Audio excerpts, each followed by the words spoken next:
We're at the Peacock Gym here in Canning Town, travelling obviously out with Gary Corcoran to Australia very soon. Frank Greaves, Gary's looking sharp and ready to go. He is. He's, you know, I mean, people talk about how good camps have been and whatever else. The hard thing has been holding Gary back. We'd started training. We was potentially talking about fighting Stephen Daniel, and then this opportunity came up. So, you know, he's been on it. It's been a relatively long camp. But yeah, his weight's great, his fitness is good, he's sharp. It's going to be hard to hold him back, mate.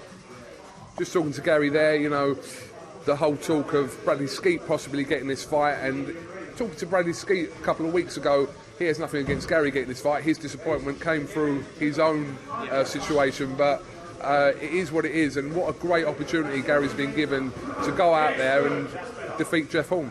It's massive, mate. I mean, as far as I'm concerned, Gary's been given a lottery ticket. It's up to him whether he wants to go to the counter and cash it in.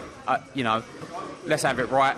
Horn is a decent fighter, and he beat a good name in Pacquiao, but he beat a shot Manny Pacquiao.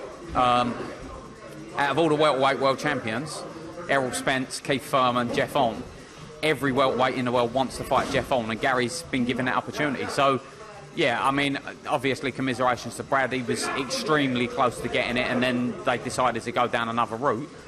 Personally, I mean, I would have been going over with Brad to do his cuts, so, you know, I was sort of quite close to the whole thing.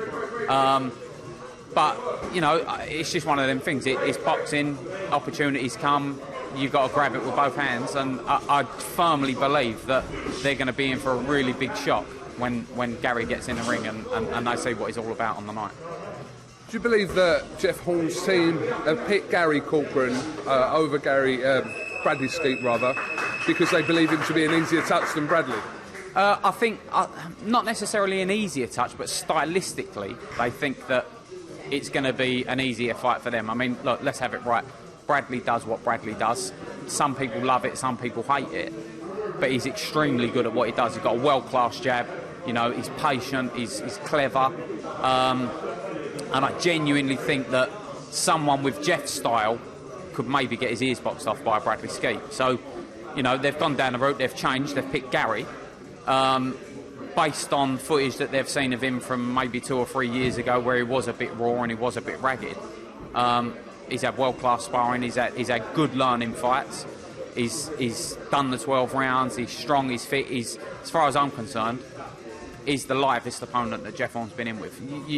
I'd discount the Pacquiao win. I mean, it was a good name, but a good name only. Pacquiao was shot. How did you score the fight yourself? Because obviously there was some controversy over that in itself. It was tight. I think it's always difficult when you're scoring fights, because you try and put yourself in the mind of the judges being there, and if it's close, putting myself in the mind of the judges, I think Horn won it. It was tight. I do think Horn won it. There was obviously a bit of controversy. Had it been in the Philippines or Vegas, probably Pacquiao would have got it, but it was close enough that you couldn't really argue robbery either way. I mean, it was one of them. If they'd have given it to Pacquiao, you wouldn't have moaned. If they'd given it to Horn, you wouldn't have moaned. It was tight enough that it could have gone either way. Did you take anything from Horn's performance against Pacquiao that you believe that you and the team can exploit for Gary? Difficult, obviously, because he was in with Southpaw, and also he was in with an opponent who's completely different stylistically to Gary. But what I did take from it is that Horn doesn't like a body shot.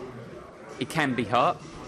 He's not this all-conquering, massive welterweight, the strongest welterweight in the world. I genuinely think if they think they're the strongest welterweight in the world, they're going to come seriously unstuck on the night against Gary. But, yeah, I mean, I've seen little chinks in his armour. Look, he gets hit, he trades, he squares his feet up when he trades.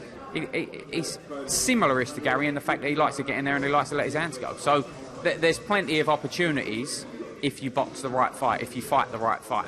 And as I say, I mean, I think that he's going to be seriously surprised at the ambition of Gary, the strength of Gary, the determination of Gary. And for the first time, he's going to be over there against an opponent who's been over there 3 weeks before. These previous people that he's been... Randall Bailey got there a week before the fight. That ain't long enough to get over the jet lag. There's so many things, and he believes that he's been in with world-class opponents when he's boxed for the WBO Asia Pacific title against Richmond Jarbing, who...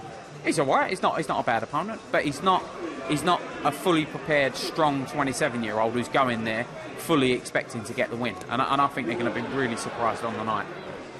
Frank, I'm assuming Gary Corcoran's one of these guys that's not going to be fazed about having to travel, across the world to fight someone like Jeff Horn in his own backyard.